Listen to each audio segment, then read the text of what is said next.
Vous n'êtes pas allé le chercher. Vous avez installé une mangeoire. Vous avez gardé l'eau propre. Vous vous déplaciez doucement dans le jardin en essayant de ne pas les effrayer.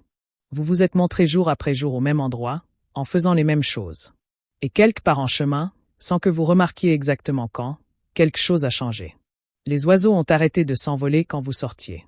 Un cardinal a commencé à arriver avant même que vous ayez fini de remplir la mangeoire. Une mésange s'est posée plus près qu'elle ne l'avait jamais fait. Une tourterelle triste est restée sur la rambarde quand vous êtes passé à côté, vous regardant simplement avec ses yeux doux et sombres. Vous l'avez ressenti. Quelque chose entre vous et les oiseaux de votre jardin que vous n'arriviez pas tout à fait à nommer. Cette vidéo va le nommer pour vous. Bienvenue dans le langage secret des oiseaux.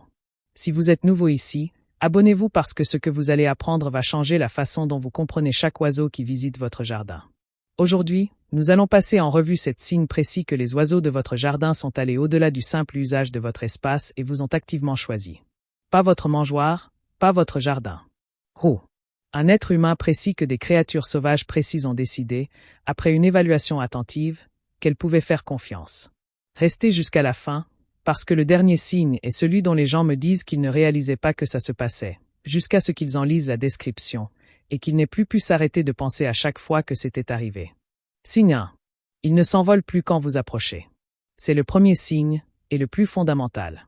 Chaque oiseau sauvage possède ce que les chercheurs appellent une distance d'initiation au vol, la distance minimale à laquelle une menace perçue doit s'approcher avant que l'oiseau ne prenne son envol. Cette distance n'est pas fixe. Elle est calculée en temps réel sur la base de l'évaluation que l'oiseau fait de l'individu qui s'approche. Les inconnus obtiennent une grande distance d'initiation au vol. Des humains inconnus qui s'avancent vers une zone d'alimentation feront fuir les oiseaux depuis 15, 20, parfois 30 mètres. Mais un humain qu'un oiseau a évalué comme sûr, un humain dont il a mémorisé les mouvements, dont il a suivi la routine, dont la présence il a associée à la nourriture, au calme, à aucune menace, obtient une distance bien plus courte. Parfois aucune distance du tout. Si les oiseaux de votre jardin continuent à se nourrir quand vous sortez, s'ils restent sur la mangeoire quand vous approchez pour la remplir, si un cardinal maintient sa position sur la branche quand vous passez en dessous, ce n'est pas de l'indifférence. C'est une décision précise, calculée, individuelle, que vous n'êtes pas une menace. Des recherches sur le comportement des oiseaux urbains ont documenté que des oiseaux individuels développent des distances d'initiation au vol personnalisées pour des humains précis dans leur territoire. Le même oiseau qui fuirait un inconnu à 20 mètres peut rester immobile quand vous vous approchez à moins de 3 mètres. Il connaît la différence entre vous et tout le monde. Et il a décidé que vous êtes sûr. Faites attention à celui-là, parce que la plupart des gens le ratent. Un oiseau qui utilise simplement votre mangeoire comme source de nourriture synchronise ses visites au contenu de la mangeoire. Quand elle est pleine, l'oiseau vient. Quand elle est vide, l'oiseau va ailleurs. La mangeoire est la variable. Vous n'êtes pas pertinent. Mais quelque chose de différent se produit quand un oiseau vous a intégré dans son monde. Il commence à synchroniser ses visites avec vous. Vous sortez le matin et en quelques minutes, parfois en quelques secondes, un oiseau familier apparaît. Non pas parce que vous avez rempli la mangeoire, parfois vous ne l'avez pas encore fait. Non pas parce que les conditions ont changé, mais parce que vous avez apparu, et votre apparition est le signal. Des recherches sur la reconnaissance individuelle des oiseaux en milieu urbain ont documenté ce schéma à plusieurs reprises. Les oiseaux qui ont formé des associations positives avec des humains précis développent ce que les chercheurs décrivent comme un comportement anticipatoire, arrivant à proximité d'un humain surconnu avant que la nourriture ait été fournie, comme si la présence de l'humain elle-même était le signal fiable de sécurité et de disponibilité des ressources. Le cardinal qui apparaît sur le poteau de clôture au moment où vous ouvrez la porte de derrière n'est pas une coïncidence. Il vous surveillait. Il sait ce que votre apparition signifie, et il est venu parce que vous êtes venu. Ce n'est pas un oiseau qui utilise une mangeoire. C'est un oiseau qui a choisi une personne. Signe 3. Ils vous avertissent quand quelque chose ne va pas.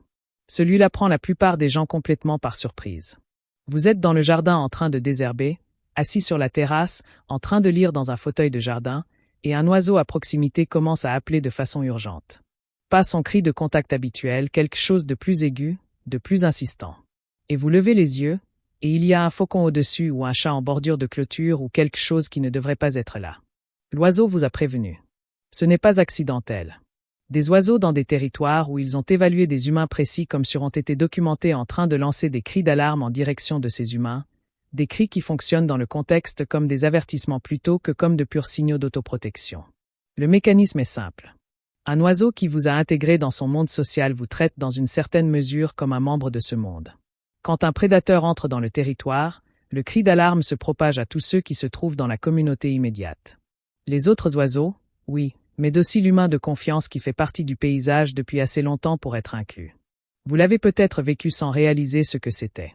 Une mésange qui appelle depuis tout près avec une intensité inhabituelle pendant que vous étiez dans le jardin.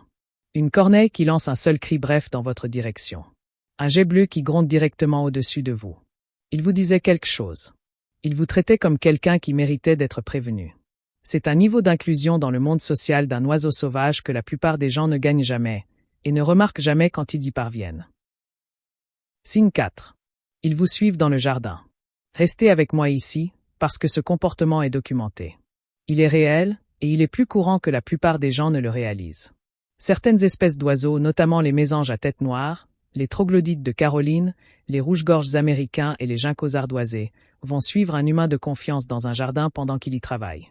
Pas de près, ils maintiennent une distance confortable, mais de façon persistante. Vous désherbez un massif et le rouge-gorge apparaît et commence à chercher sa nourriture dans la terre remuée quelques centimètres derrière vous. Vous passez au massif suivant et le rouge-gorge suit. Vous portez les outils de jardinage à l'abri et le rouge-gorge est sur la clôture à côté.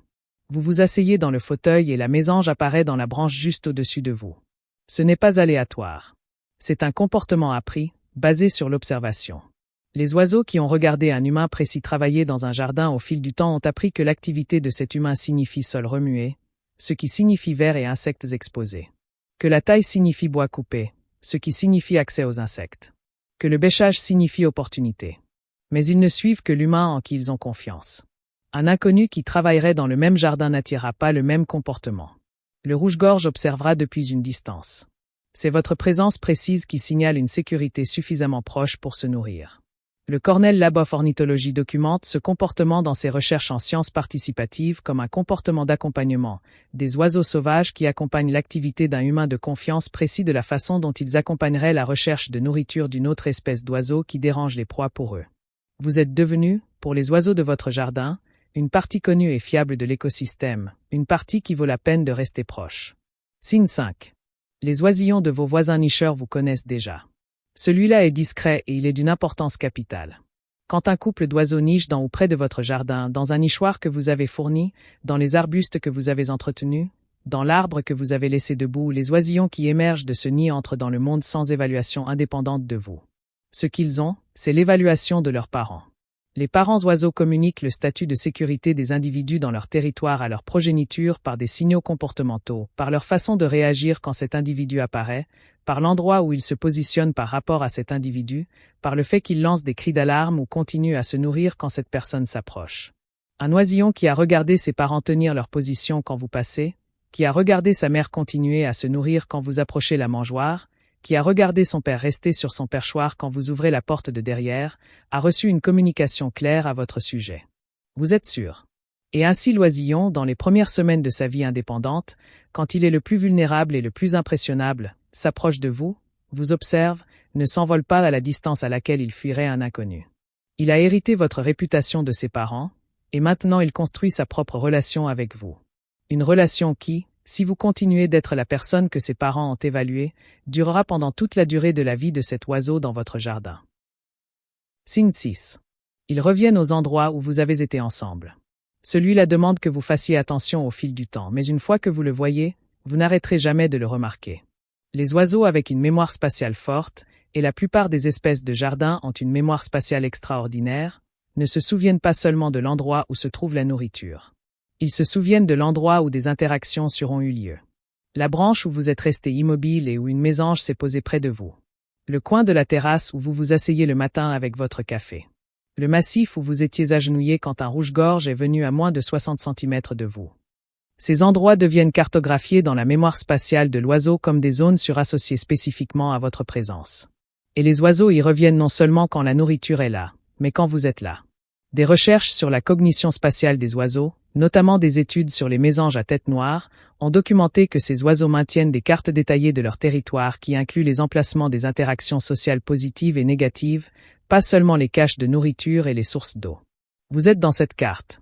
Les endroits où vous avez été sont dans cette carte. Quand un oiseau se pose dans le coin de votre terrasse et regarde vers la fenêtre où vous vous asseyez habituellement, il vous cherche. Il est revenu là où vous étiez, et il vérifie si vous êtes là. Signe c'est un oiseau sauvage se pose sur vous. J'ai gardé celui-là pour la fin parce qu'il est le plus rare et le plus significatif. Tous les oiseaux ne feront pas cela. Pas avec chaque personne. Les espèces les plus susceptibles d'atteindre ce niveau de confiance avec un individu précis sont les mésanges à tête noire, les mésanges bicolores, les troglodytes de Caroline, et avec une patience extraordinaire, les cardinaux rouges. Mais quand cela arrive, quand un oiseau sauvage sans entraînement, sans conditionnement, sans nourriture dans votre main, se pose sur vous pour la première fois, ce n'est pas un accident. Ce n'est pas une confusion. Ce n'est pas parce que l'oiseau vous a pris pour un arbre. C'est le point d'aboutissement d'une longue et attentive évaluation. L'oiseau vous a observé. Il vous a évalué à travers des centaines d'interactions. Il a calculé votre distance d'initiation au vol, jusqu'à quel point il peut s'approcher avant que vous ne réagissiez. Il a testé progressivement, pendant des semaines ou des mois, si vous pouviez être fait confiance à 60 cm, puis à 30, puis à 15. Et à un moment donné, après toute cette évaluation, il a pris une décision. Assez proche. Des recherches sur le comportement de contact humain-oiseau chez des oiseaux sauvages non entraînés documentent que ce comportement se produit presque exclusivement avec des individus avec lesquels l'oiseau a eu un historique positif prolongé. Pas avec des inconnus, pas avec des gens qui ont fait des mouvements brusques, pas avec des gens qui ont effrayé, menacé ou été imprévisibles. Cela se produit avec la personne qui s'est montrée, qui s'est déplacée lentement, qui a rempli la mangeoire même en janvier, qui s'est assise tranquillement dans le jardin quand il aurait été plus facile de rentrer, qui jour après jour n'a donné à l'oiseau aucune raison de partir. Si un oiseau s'est jamais posé sur vous, ou s'est approché suffisamment près pour l'avoir pu, comprenez ce que cela signifie. Cet oiseau a regardé tout ce qui s'offrait à lui, chaque être humain dans son territoire, chaque option, chaque risque. Et il vous a choisi. Non pas parce que vous êtes spécial dans un sens abstrait, mais parce que vous avez fait le travail quotidien, discret. C'est l'une des choses les plus extraordinaires qu'un être humain puisse être. Avez-vous déjà eu un moment comme l'un de ceux-là? Un oiseau qui vous a suivi, qui vous a averti, qui s'est posé quelque part assez près pour changer la façon dont vous pensiez à votre jardin. Dites-le moi dans les commentaires.